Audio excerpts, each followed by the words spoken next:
സന്തോഷിപ്പിക്കുകയും ചിരിപ്പിക്കുകയും എല്ലാം ചെയ്തിരുന്നു എൻ്റെ പൊന്നുമോൻ. ഇനി എങ്ങോട്ട് എത്ര കാലം ജീവിക്കുമെന്ന് പറഞ്ഞുകൂടാ. എന്താണ് പറയേണ്ടതെന്ന് അറിയില്ല ഈ അമ്മയുടെ മുന്നിൽ, അച്ഛൻ്റെ മുന്നിൽ. ആ ബാക്കി കേട്ടപ്പോഴാണ് എനിക്ക് ഞാൻ സമാധാനമായത്. നമസ്കാരം. ഷാരോണിൻ്റെ വീടാണിത്. വിധി വന്നതിനു ശേഷം ഷാരോണിൻ്റെ മാതാപിതാക്കൾ ആദ്യമായി ഒരു മാധ്യമത്തിന് മുന്നിൽ വരികയാണ്, DNA ന്യൂസിൻ്റെ മുന്നിൽ.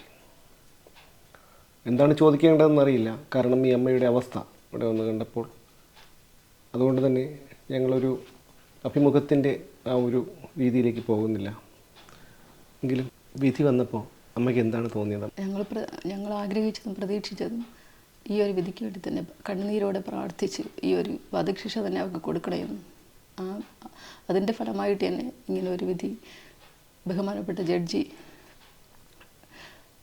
ഈ വിധി നടപ്പിലാക്കിയത് ഞങ്ങൾക്ക് ഒരുപാട് ഒരുപാട് ഒരുപാട് നന്ദിയുണ്ട്.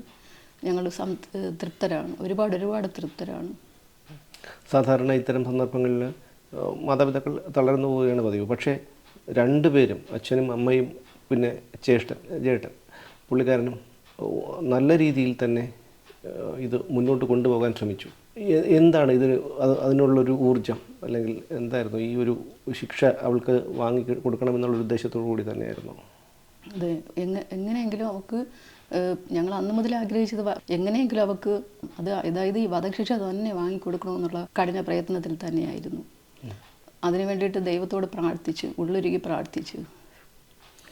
ഞങ്ങൾ എല്ലാവരും അതിന് പുറകെ ഉണ്ടായിരുന്നു. എൻ്റെ മകൻ ഒരുപാട് ഹാർഡ് വർക്ക് ചെയ്തു. ഞങ്ങളെ പൊന്നുമോൻ, ഞങ്ങൾ അത്രയ്ക്ക് സ്നേഹിച്ച് വളർത്തിയ, ജീവനായി കൊണ്ട് നടന്ന എൻ്റെ പൊന്നുമോനെ ഞങ്ങൾക്ക് നഷ്ടപ്പെട്ടു പോയപ്പോൾ ഈ 2 വർഷക്കാലത്തിന് ഞങ്ങൾ അനുഭവിച്ച വേദന പറഞ്ഞറിയിക്കാൻ പറ്റാത്ത വിധത്തിലുള്ള. കാരണം 2 പേരും ഞങ്ങൾ സ്വപ്നവും പ്രതീക്ഷയുമാണ്.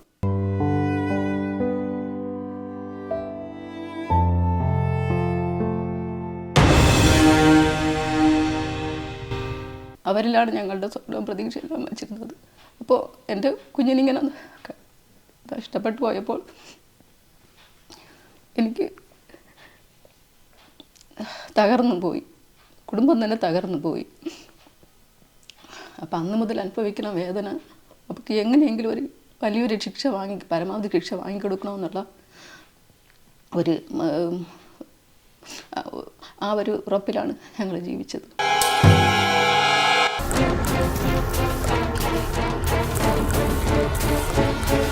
പിന്നെ ഹസ്ബൻഡിന് സ്ട്രോക്ക് വന്നു. പിന്നെ അതിൻ്റെ വിഷമത്തിൽ അങ്ങനെ വളരെയേറെ വേദനയിലായിരുന്നു. അപ്പം ഞങ്ങൾക്ക് എങ്ങനെയെങ്കിലും അവർക്ക് ഒരു പരമാവധി വലിയൊരു ശിക്ഷ തന്നെ വാങ്ങിക്കൊടുക്കണമെന്നുള്ള അതുണ്ടായിരുന്നു. അത് ഞങ്ങൾ ദൈവം അനുഗ്രഹിച്ച് ബഹുമാനപ്പെട്ട ജഡ്ജി ഞങ്ങൾ പ്രതീക്ഷിച്ചതും പ്രാർത്ഥിച്ചതും പോലെയുള്ള ഇങ്ങനെ ഒരു വിധി കിട്ടിയത് ഒരുപാട് എങ്ങനെ പറഞ്ഞറിയിക്കണമെന്നുള്ള ഒരുപാട് നന്ദിയുണ്ട് ബഹുമാനപ്പെട്ട ജഡ്ജിയോട്. ഒരു മുൻ ഹൈക്കോടതി ജഡ്ജി അവൾക്ക് വധശിക്ഷ നൽകേണ്ടായിരുന്നു, അവൾക്ക് മാനസാന്തരത്തിനുള്ള അവസരമാണ് നൽകേണ്ടിയിരുന്നത് എന്നൊക്കെ ഒരു പ്രസ്താവന നടത്തിയിരുന്നു. ശ്രദ്ധയിൽപ്പെട്ടിരുന്നോ? അതേക്കുറിച്ച് എന്താണ് പറയാനുള്ളത്? അങ്ങനെ ഒരിക്കലും പറയാൻ പാടില്ലാത്ത ഒരു കാര്യമാണ്. കാരണം എൻ്റെ മോൻ അനുഭവിച്ച വേദന എന്തുമാത്രമാണെന്ന് എല്ലാവർക്കും അറിയാമെന്നുള്ളതാണ്. എത്രമാത്രം ഇഞ്ചിഞ്ചാണ് അവൾ എൻ്റെ മോനെ കൊന്നു കളഞ്ഞത്, എത്ര പ്രാവശ്യം അറ്റംപ്റ്റ് ചെയ്തു. അപ്പോൾ ഇത് സ്വന്തം വീട്ടിലാണ് ഇത് നടന്നിട്ടുണ്ടെങ്കിൽ, ഈ പറഞ്ഞവരുടെയൊക്കെ വീട്ടിൽ സ്വന്തം വീട്ടിൽ നടന്നിട്ടുണ്ടെങ്കിൽ ഒരിക്കലും അവരങ്ങനെ പറയില്ല. അപ്പം ഈ പ്രശ്നം അവരെ വീട്ടിലെ ഒരു പ്രശ്നമായിട്ട് കണ്ടിരുന്നുവെങ്കിൽ ഇങ്ങനെ ഒരിക്കലും മക്കളെ സ്നേഹിക്കുന്ന ഒരു പാരൻസിനും അങ്ങനെ സാധാരണ വ്യക്തിയല്ല, ഹൈക്കോടതി ജഡ്ജിയാണ്.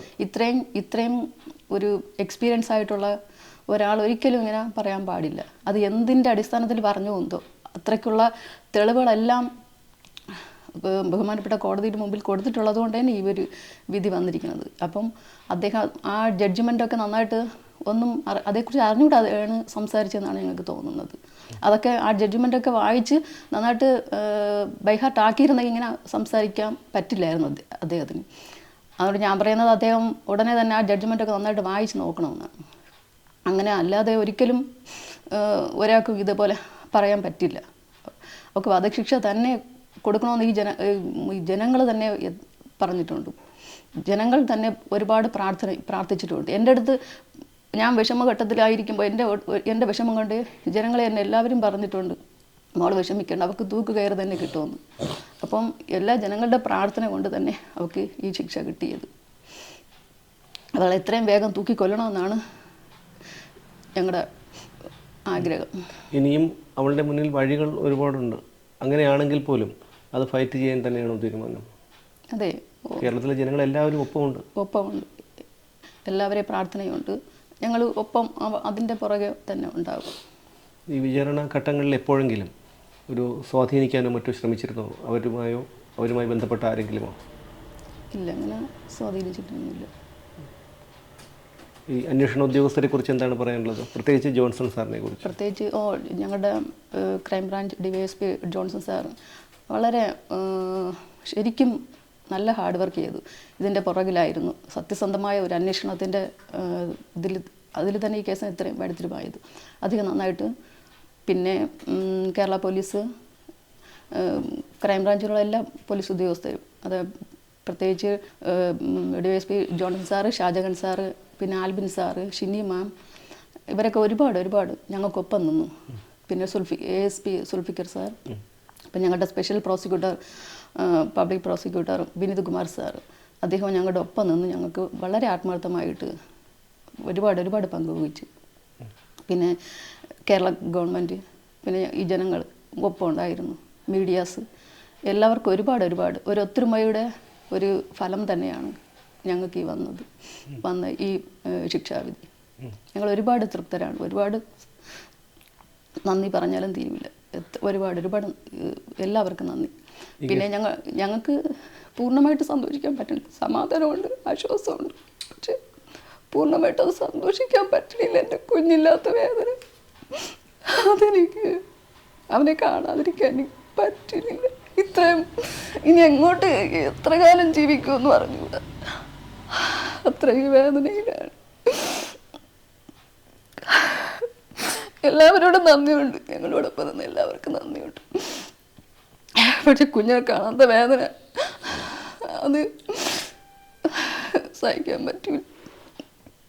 ഓരോ ദിവസവും എങ്ങനെ കഴിച്ചു കൂട്ടണമെന്ന് പോലും അറിഞ്ഞുകൂടാ, അത്രയ്ക്ക് വേദനയോട് കൂടിയാണ് ഞങ്ങളെ സന്തോഷിപ്പിക്കുകയും ചിരിപ്പിക്കുകയും എല്ലാം ചെയ്തിരുന്ന എൻ്റെ പൊന്നുമോ. വളരെ ആക്റ്റീവായിരുന്നു എൻ്റെ പൊന്നുമോ. ആ വേദന മരണം വരെ ഉണ്ടാവും. എന്താണ് പറയേണ്ടതെന്ന് അറിയില്ല ഈ അമ്മയുടെ മുന്നിൽ, അച്ഛൻ്റെ മുന്നിൽ. പല സന്ദർഭങ്ങളും, ഇതുപോലുള്ള പല സന്ദർഭങ്ങളിലും നമുക്ക് പോകേണ്ടി വന്നിട്ടുണ്ട്. പക്ഷേ ഇത്രയും ഒരു സാഹചര്യത്തെ അഭിമുഖീകരിക്കേണ്ടി വന്നിട്ടില്ല ഇതുവരെ. എന്തായാലും വളരെ അർഹതപ്പെട്ട ഒരു ശിക്ഷ തന്നെയാണ് അവൾക്ക് കൊടുത്തിട്ടുള്ളത്. അവളുടെ പേര് പോലും ഈ വീട്ടിൽ വെച്ച് ഉച്ചരിക്കാൻ തോന്നുന്നില്ല, അതുകൊണ്ട് അവൾക്ക് കൊടുത്തിട്ടുള്ളത്. ഇനി എത്രയും വേഗം ആ ഒരു ശിക്ഷാവിധി നടപ്പിലാക്കി ആ പടുജന്മത്തെ ഈ ഭൂമിയിൽ നിന്ന് തന്നെ ഇല്ലായ്മ ചെയ്യാനായിട്ട് നമ്മുടെ നിയമത്തിന് കഴിയട്ടെ. എത്രയും പെട്ടെന്ന് തന്നെ അത് നടപ്പിലാക്കട്ടെ, അല്ലെങ്കിൽ നെഞ്ചു പൊട്ടി മരിച്ചു പോകും.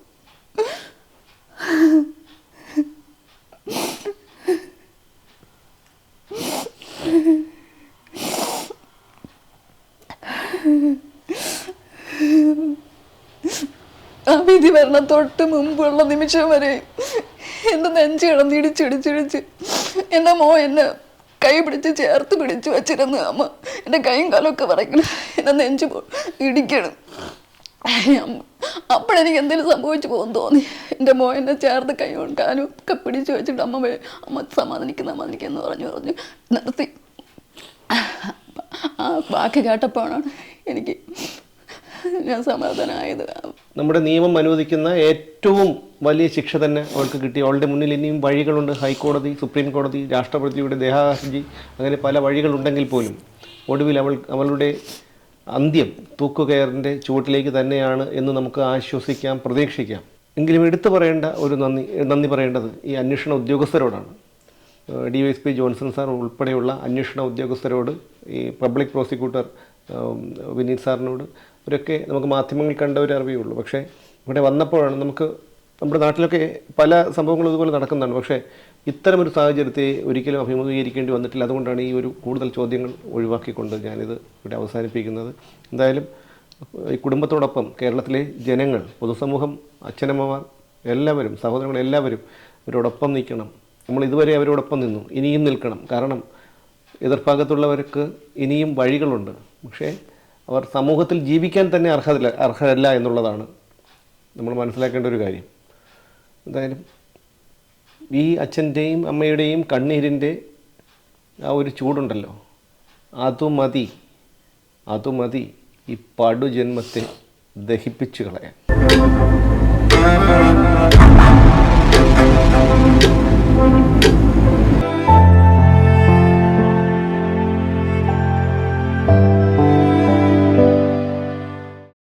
ഓരോ ജീവിതവും ഓരോ കഥകളാണ്, വേറിട്ട കഥകളുടെ ഒരു കൂട്ടായ്മ. വേണമെങ്കിൽ നമുക്കതിനെ ഒരു നോവലെന്ന് പേരിടാം. അതുപോലൊരു നോവലല്ലേ നിങ്ങളുടെ ജീവിതവും? എന്താ, ശരിയല്ലേ? നിങ്ങളുടെ അനുഭവങ്ങൾ, കഥകൾ എന്തുമായിക്കൊള്ളട്ടെ, അത് കേൾക്കാൻ DNA ന്യൂസിലൂടെ ഞാൻ എത്തുന്നു. കഥ പോലൊരു ജീവിതം, അതിനായി ഞാൻ നിങ്ങൾക്ക് വേണ്ടി കാത്തിരിക്കുന്നു. നമുക്ക് ഒന്നിച്ച് കാണാം, കുറേ കാര്യങ്ങൾ സംസാരിക്കാം, വേദനകൾ പങ്കിടാം. നിങ്ങളുടെ വിഷയങ്ങൾ, അനുഭവങ്ങൾ അത് ഞങ്ങളെ അറിയിക്കേണ്ട വിലാസം താഴെ കൊടുക്കുന്നു.